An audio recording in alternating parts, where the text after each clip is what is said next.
Good morning to all of you my dear student. आपण last व्हिडिओमध्ये depression in freezing point ही जी colligative property पाहिली, यामध्ये आपल्याला 7-8 दिवसाचा गॅप पडलेला आहे. तर हे लेक्चर आता आपल्याला कंटिन्युअसली हा पूर्ण टॉपिक आपण सेंड करणार. दुसरी गोष्ट म्हणजे हे जे पॉइंट्स आहेत हे नोटबुकमध्ये आपण नोट डाऊन प्रॉपरली करून घ्यायचे आहेत, की जेणेकरून या पॉइंटमध्ये म्हणजे प्रत्येक टॉपिकमध्ये आपण लिंकमध्ये याल. त्यानंतर मी तुम्हाला नोट्स ऑलरेडी सेंड केलेल्याच आहेत, त्या सुद्धा टॉपिक वाईज जसा जसा टॉपिक आपला तुम्ही व्हिडिओद्वारे शिकणार तशा त्या कंटिन्यू आपल्या नोटबुकमध्ये आपण राईट करायचे आहे. ओके, आता हा जो पॉइंट आहे तिसरी म्हणजे third colligative property depression in freezing point किंवा फ्रीजिंग पॉइंट डिप्रेशन, हीच मी पुन्हा रिपीट कंटिन्यू करतो आहे. Okay, now come to the point. Firstly freezing point means आपल्याला आता फ्रीजिंग पॉइंट म्हणजे काय हे आपण सुरुवातीला स्टडी करणार. Freezing point. Okay, phase transition आपल्याला माहितीच आहे. जसं आता मी या ठिकाणी suppose I have consider the ice. हा फिजिकल स्टेट आहे बघा, सॉलिड, आणि this ice is converted into the water, आणि वॉटरची फिजिकल स्टेट आहे बघा लिक्विड. आता हा जो पॉइंट आहे, सॉलिडला हीट प्रोव्हाइड केल्यानंतर हा जेव्हा मेल्ट होतो तेव्हा लिक्विड वॉटर मध्ये जेव्हा कन्वर्ट होतो, या पॉइंटला ऍक्च्युअली आपण म्हणत असतो बघा बॉइलिंग पॉइंट. ओके, आणि आता रिव्हर्स वेनी जेव्हा वॉटरचं व्हेपर प्रेशर डिक्रीज होतं, म्हणजे वॉटरला आपण जेव्हा फ्रीजर मध्ये टाकाल वॉटर ऑटोमॅटिकली फ्रीज होतंय, म्हणजे आईस मध्ये कन्वर्ट होतंय. म्हणजे ऍक्च्युअली काय होत आहे तर वॉटरचं व्हेपर प्रेशर डिक्रीज होऊन जेव्हा हा ओन सॉलिड मध्ये कन्वर्ट होतो, या पॉइंटला म्हणतो आपण फ्रीजिंग पॉइंट. मग firstly what is mean by freezing point? When vapor pressure of liquid water decreases and that converted into its own solid, that is here ice, that point is called as the freezing point. Okay, आता त्यानंतर मी दुसऱ्या वर्डकडे येतो आहे, depression म्हणजे काय. आता depression या वर्डचा meaning scientifically काय होतो आहे. ओके, इथे मी राईट करतो आहे डिप्रेशन. डिप्रेशनचा मीनिंग आहे बघा डिक्रीज. म्हणजे आपल्याला सरळ सरळ कोणती कोलिगेटिव्ह प्रॉपर्टी पाहिजे आहे तर डिक्रीज झालेला फ्रीजिंग पॉइंट. फर्स्टली आपण स्टडी केलं की फ्रीजिंग पॉइंट म्हणजे काय तर when the vapour pressure of water decreases that converted into on solid, तो पॉइंट झाला आपला फ्रीजिंग पॉइंट. नंतर आपण येतो आहे डिप्रेशन. डिप्रेशन म्हणजे काय? डिक्रीज. म्हणजे आपल्याला कोलिगेटिव्ह प्रॉपर्टी पाहिजे आहे डिक्रीज झालेला फ्रीजिंग पॉइंट. मग आपण मागच्या लास्ट व्हिडिओमध्ये पाहिलं होतं की जे फॅक्टर अफेक्टिंग आहे बघा व्हेपर प्रेशर वरती, यामध्ये पाहिलं होतं आपण नेचर ऑफ सोल्यूट, आणि या सोल्यूट मध्ये एक व्होलटाईल आणि दुसरा होता नॉन व्होलटाईल. तर त्यातला जो सोल्यूट आहे बघा नॉन व्होलटाईल, त्या रिपीट जर हे कळालं नाही तर रिपीट त्या व्हिडिओमध्ये जाऊन तुम्ही जे फॅक्टर्स अफेक्टिंग आहेत ते रिपीट एकदा प्रॉपरली चांगल्या प्रकारे ऐकायचे आहेत, म्हणजे जेणेकरून तुम्हाला याच्यामध्ये लिंक लागेल. ओके, आता मी डिप्रेशन इन फ्रीजिंग पॉइंट ही कोलिगेटिव्ह प्रॉपर्टी आपल्याला कळण्यासाठी आता या ठिकाणी मी हा एक कंटेनर कन्सिडर करतो आहे. ओके, आता या कंटेनर मध्ये समजा मी असं कन्सिडर करतो आहे हा प्युअर सॉल्व्हंट म्हणजे आपला वॉटर आहे. ओके, आता या ठिकाणी मी हे डायग्राम मध्ये घेतो आहे, हा आहे समजा आपला, इथे मी राईट करतो आहे प्युअर सॉल्व्हंट. ओके, प्युअर सॉल्व्हंटचा या ठिकाणी मी फ्रीजिंग पॉइंट हा राईट करतो आहे प्युअर सॉल्व्हंट, या ठिकाणी याला मी TO घेतो आहे. ओके, आता या प्युअर सॉल्व्हंट मध्ये मी ऍड करतो आहे नॉन व्होलटाईल सोल्यूट. ओके, आता हा प्युअर सॉल्व्हंट मध्ये नॉन व्होलटाईल सोल्यूट ऍड केल्यानंतर हे आपलं फॉर्म होत आहे बघा सोल्युशन, आणि या सोल्युशनचा मी फ्रीजिंग पॉइंट या ठिकाणी लिहितो आहे. समजा इथे मी राईट करतो आहे TS. पहिले समजून घ्या सर्वांनी, नॉन व्होलटाईल सोल्यूट मी प्युअर सॉल्व्हंट मध्ये ऍड करतो आहे तेव्हा काय फॉर्म होतोय सोल्युशन, आणि या सोल्युशनचा फ्रीजिंग पॉइंट, हा जो सोल्युशनचा जो फ्रीजिंग पॉइंट आहे हा होतोय बघा डिक्रीज. आणि या डिक्रीज झालेल्या फ्रीजिंग पॉइंटला आपण शॉर्ट मध्ये म्हणतो depression of freezing point. Repeat पुन्हा लक्ष द्या. After addition of small amount of non-volatile solute in pure solvent, the solution is formed and whose freezing point become decreases, and that decreasing freezing point is called depression of freezing point. जसा मी मागे सुद्धा सांगितलं की ह्या ज्या सगळ्या 3 colligative property आहे, म्हणजे lowering of vapour pressure, elevation of boiling point आणि डिप्रेशन इन फ्रीजिंग पॉइंट, ह्या सगळ्या एकमेकांशी रिलेटेड आहे, इंटरलिंक आहे.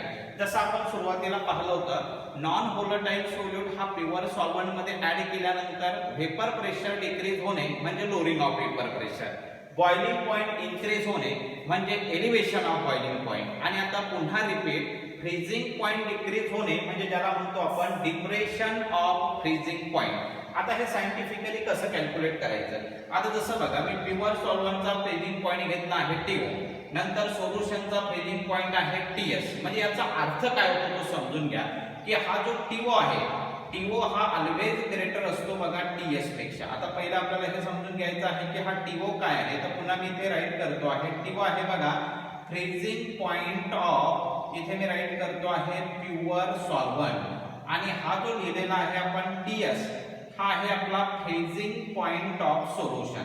बघा हा जो नॉन व्होलटाईल सोल्यूट आहे हा प्युअर सॉल्व्हंट मध्ये ऍड केल्यामुळे सोल्युशनचा फ्रीजिंग पॉइंट हा डिक्रीज होतो आहे, ज्याला म्हणतो आपण डिप्रेशन ऑफ फ्रीजिंग पॉइंट. मग आता हे कॅल्क्युलेटरी कसं कॅल्क्युलेट करायचं? तर मी TO हा सिम्बॉल घेतो आहे freezing point of pure solvent साठी, TS आहे फ्रीजिंग पॉइंट ऑफ सोल्युशन. मग आता आपला फ्रीजिंग पॉइंट सोल्युशनचा किती डिक्रीज झाला हे कसं कॅल्क्युलेट करणार? तर मी इथे राईट करतो आहे depression in freezing point, depression in freezing point, आणि याच्यासाठी सिम्बॉल यूज केला जातो बघा ΔTF, आणि हा डिफरन्स असेल या ठिकाणी राईट करतो आहे की TO मायनस TS. ओके, मग TO काय आला आपला आता freezing point of pure solvent, आणि TS आहे फ्रीजिंग पॉइंट ऑफ सोल्युशन, आणि या दोघांचा जो डिफरन्स आहे मग त्यावरनं आपल्याला कळेल की सोल्युशनचा फ्रीजिंग पॉइंट हा किती डिक्रीज होतो आहे. मग आता इथे तुम्ही दोन प्रकारच्या डेफिनेशन इथे राईट करू शकता थेरॉटिकल. इथे पहिली थेरॉटिकल आहे, after addition of non volatile solute in pure solvent the solution is form whose freezing point is decreases, and that decrease in freezing point is called depression of freezing point. आणि कॅल्क्युलेटरी purpose मध्ये किती freezing point decrease होतो आहे हे कसं काढता येईल आपल्याला? तर हे या दोघांच्या डिफरन्स वरनं. मग सेकंड टर्म समजा, सेकंड जी डेफिनेशन आहे ती काय होते आहे, depression in freezing point may be defined as it is the difference between freezing point of pure solvent and freezing point of solution. हा ΔTF सिम्बॉल आहे डिप्रेशन इन फ्रीजिंग पॉइंट साठी, TO आहे freezing point of pure solvent, आणि TS आहे freezing point of solution. Okay, आता त्यानंतर एक graph मी right करतो आहे फ्रॉम ग्राफर्स, एक ग्राफिकल रिप्रेझेंटेशन, ग्राफिकली असे मी हेडिंग टाकतो आहे. ओके, आता हा एक शॉर्ट ग्राफ जो आहे हा काय इंडिकेट करतोय बघा आपल्याला, म्हणजे ह्या ज्या कोलिगेटिव्ह प्रॉपर्टी आपण दोन पाहिल्या, पहिली म्हणजे आपली लोअरिंग ऑफ व्हेपर प्रेशर, आणि ही थर्ड जी आहे ती म्हणजे आपले डिप्रेशन इन फ्रीजिंग पॉइंट. यावरून काय स्टडी होतो? आता हा मी y आणि x या ठिकाणी मी टेम्परेचर, टेम्परेचर म्हणजे हे आहे आपलं फ्रीजिंग टेम्परेचर, त्यानंतर इकडे y ला घेतो आहे मी व्हेपर प्रेशर. ओके, आता इथे बघा हा एक प्लॉट आहे अशा प्रकारे, त्यानंतर याचा मीनिंग समजून घ्यायचा आहे सगळ्यांनी, तेव्हा तुम्हाला हे ऍक्च्युअली कळेल की काय अर्थ आहे. ओके, आता हा जो पहिला प्लॉट घेतोय बघा मी, हा समजा आहे तुमचा सॉल्व्हंट. या सॉल्व्हंट मध्ये सोल्यूट ऍड केल्यानंतर जे होमोजेनियस मिक्सचर फॉर्म होतंय त्याला म्हणतो आपण सोल्युशन. मग आता या सॉल्व्हंट मध्ये या पॉइंटला तुम्ही नॉन व्होलटाईल सोल्यूट ऍड केल्यामुळे हा फ्रीज होतो, आणि या ठिकाणी me this converted into solid, म्हणजे त्याच पॉइंटला काय म्हणतो आपण फ्रीजिंग पॉइंट. आता इथे बघा हा सॉल्व्हंट आहे असं मी कन्सिडरेशन करतो आहे. सॉल्व्हंटचं वेपर प्रेशर मी घेतो आहे PO, नंतर सोल्युशनचं वेपर प्रेशर साठी मी सिम्बॉल वापरतो आहे PS, त्यानंतर पुन्हा इथे सुद्धा हा समजा जर तुमचा सोल्युशन असेल तर याला मी या ठिकाणी लिहितो आहे TS, आणि इथे लिहितो आहे TO. या दोघांचा जो डिफरन्स आहे याला सिम्बॉल यूज करतो आपण ΔTF. या दोघांचा जो हा जो डिफरन्स आहे याला सिम्बॉल वापरतो आपण ΔP. ΔP म्हणजेच लोअरिंग ऑफ व्हेपर प्रेशर, आणि ΔTF म्हणजेच डिप्रेशन ऑफ और depression in freezing point. Graph समजून घ्या पुन्हा, आणि याला तुम्ही सिम्बॉल ऍज पर आपल्या याच्यानुसार यूज करू शकता आपल्या टेक्स्टबुक मध्ये सुद्धा आणि नोट्स मध्ये सुद्धा. सपोज आता हा जो पॉइंट आहे याला मी A आणि B घेतो आहे, हा जो पॉइंट आहे याला मी C आणि D घेतो आहे, याला इथे घेतो आहे A'. आता याच्यावरून काय स्टडी होतो, हा जो AB कर्व आहे this is related to the solvent. याच्यामध्ये मी हा सोल्यूट ऍड करतो आहे किंवा इथे लिहितो आहे non volatile solute. Non volatile solute हा सॉल्व्हंट मध्ये ऍड केल्यानंतर फॉर्म होतो सोल्युशन. पण ऍक्च्युअली या पॉइंट पासून हा या ठिकाणी म्हणजे याचं व्हेपर प्रेशर डिक्रीज होतं आणि हा कन्वर्ट होतो सॉलिड मध्ये. बरोबर आहे. मग हा पहिला कर्व आहे आपला सॉल्व्हंट आणि सोल्युशन. सॉल्व्हंटचा व्हेपर प्रेशर मी इथे लिहिलाय PO, सॉल्व्हंटचा फ्रीजिंग पॉइंट दिला TO, सोल्युशनचा व्हेपर प्रेशर PS, सोल्युशनचा फ्रीजिंग पॉइंट TS. या दोघांचा डिफरन्स म्हणजे हा होतोय आपला डेल TF, ज्याला म्हणतो आपण डिप्रेशन ऑफ फ्रीजिंग पॉइंट. याचा हा जो डिफरन्स आहे याला डेल P म्हणजे याला म्हणणार आपण लोअरिंग ऑफ व्हेपर प्रेशर. मग आता या ग्राफ वरनं काय स्टडी होतं तर मी पुन्हा इथे रिपीट राईट करतो आहे फ्रॉम ग्राफ.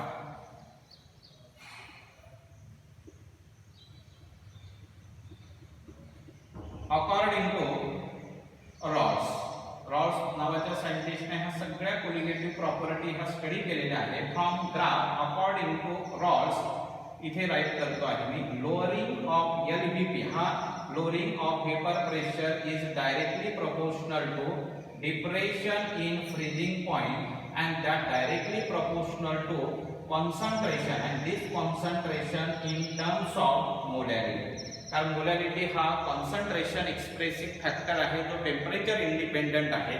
मग या ग्राफ वरून काय स्टडी होतं हा जो आहे आपला इथे घेतलेला आहे मी y आणि इथे हा x ऍक्सिस. यावरून काय स्टडी होतं की व्हेपर प्रेशर डिक्रीज होणं आणि फ्रीजिंग पॉइंट डिक्रीज होणे ह्या दोन्ही कोलिगेटिव्ह प्रॉपर्टी सेम आहे. म्हणून या ठिकाणी लिहितोय from graph according to the scientist rods here lowering of vapor pressure is directly proportional to the depression of freezing point that directly proportional to the solution concentration in terms of molarity. मग याला जर समोर solve कराल therefore मी इथे write करतो आहे depression of freezing point that denoted by the symbol del TF is directly proportional to the solution concentration in terms of molarity. आणि molarity साठी आपण सिम्बॉल यूज करतो small m. Again I have write down here then del TF is equal to किंवा directly proportional to small m. Again del TF is equal to TF into m. आता हे constant काय काय आहे हा जो दिसतो आहे आपल्याला del TF. या del TF प्लस आपण म्हणतो बघा या ठिकाणी depression of freezing point. Okay. त्यानंतर सेकंड जो आहे तुमचा स्मॉल m हा सिम्बॉल वापरतोय आपण solution concentration in terms of molarity. आणि हा जो KF आहे याला म्हणतो आपण क्रायोस्कोपिक कॉन्स्टंट. आता हा काय आहे हा समजून घ्या पुन्हा. किंवा याला आपण दुसरं सुद्धा नाव आहे याला मोलार डिप्रेशन कॉन्स्टंट पण म्हटलं जातं. काय नाव आहे दुसरं मोलार डिप्रेशन कॉन्स्टंट किंवा फ्रीजिंग पॉइंट डिप्रेशन कॉन्स्टंट सुद्धा म्हटलं जातं. आता हा क्रायोस्कोपिक काय हा जो आपण इथे फ्रीजिंग पॉइंट बघितला बघा हा फ्रीजिंग पॉइंट डिटरमाइन करण्याची ही क्रायोस्कोपी ही मेथड आहे म्हणून त्याला क्रायोस्कोपिक कॉन्स्टंट म्हटलं जातं.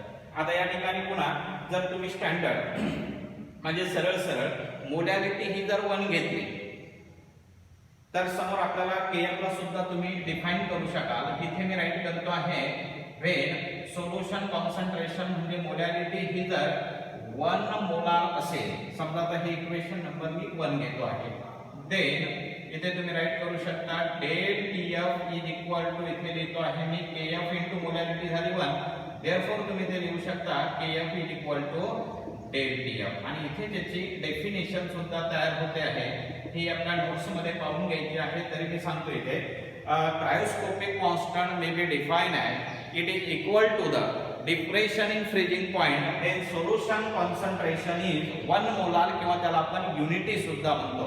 आणि एमसीक्यू साठी याचं युनिट कसं काढायचं आहे KF चं. आता इथेच एक फॉर्म्युला तयार होतो बघा हा KF ला तुम्ही असं सुद्धा राईट करू शकता del TF अपॉन या ठिकाणी मी लिहितो आहे मोलॅरिटी. आता सांगण्याचं काम नाही टेम्परेचर हे मेजर करतो आपण केल्व्हिन मध्ये आणि मोलॅरिटीचं युनिट आहे बघा mole per kilogram. Therefore what is the unit here kelvin kilogram per mole. This is the unit of cryoscopic constant that is KF. हे आहे बघा KF चं युनिट. त्यानंतर जे स्टँडर्ड व्हॅल्यू आहे म्हणजे जसं आपण एलिव्हेशन ऑफ बॉइलिंग पॉइंट मध्ये वॉटरचा हिग्रोस्कोपिक कॉन्स्टंट कसा क्रायोस्कोपिक कॉन्स्टंट जो आहे हा सुद्धा जनरली कॉन्स्टंट असतो 1.86 केल्विन किलोग्राम पर मोल ही कॉन्स्टंट व्हॅल्यू आहे बघा वॉटरसाठी. वॉटरचा हा जे केएफ व्हॅल्यू आहे again I have write down here 1.86 kelvin kilogram per mole. Okay, तर अशा प्रकारे आपण हा क्रायोस्कोपिक कॉन्स्टंट पर्यंत आपण कंटिन्यू आहोत. ओके, आता पुन्हा रिपीट थोडासा पार्ट मी घेतला, मेन पार्ट हा रिपीट करतोय. त्यानंतर यामध्येच आपण मॉलिक्युलर वेट कसं डिटरमाइन करायचं आहे हा सुद्धा पार्ट आपण पाहणार. बघा, मी थर्ड कोलिगेटिव्ह प्रॉपर्टी ही पुन्हा रिपीट केली आहे, ती म्हणजे डिप्रेशन इन फ्रीजिंग पॉइंट, ज्याला आपण म्हणतो फ्रीजिंग पॉइंट डिप्रेशन.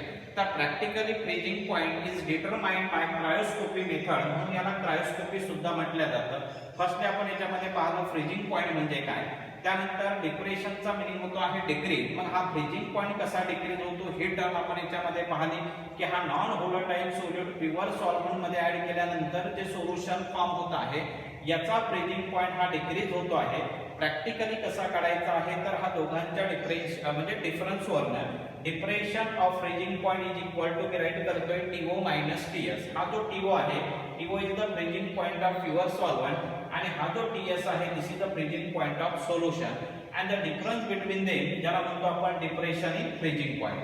त्यानंतर लोअरिंग ऑफ वेपर प्रेशर आणि depression in freezing point this both colligative property become same. हे स्टडी केलं आपण ग्राफ वरनं. मग यावरनं मी y ला घेतलाय बघा lowering of vapour pressure, x ला घेतला आहे टेम्परेचर, आणि या दोघांवरनं स्टडी होतं की लोअरिंग ऑफ वेपर प्रेशर आणि depression in freezing point this both colligative property become same. म्हणून मी रिलेशन मध्ये राइट केलं LVP is directly proportional to depression of freezing point is directly proportional to the solution concentration in terms of molality. Again, I have write down here depression of freezing point is directly proportional to molality, and in symbolic form del TF directly proportional to molality, that is del TF is equal to KF into molality. त्यानंतर मी समोर आलो की हा term तर माहितीच आहे आपल्याला, del TF म्हणजे depression in freezing point, m small m is the symbol for molarity and kf is called as the cryoscopic constant, that is molar depression constant.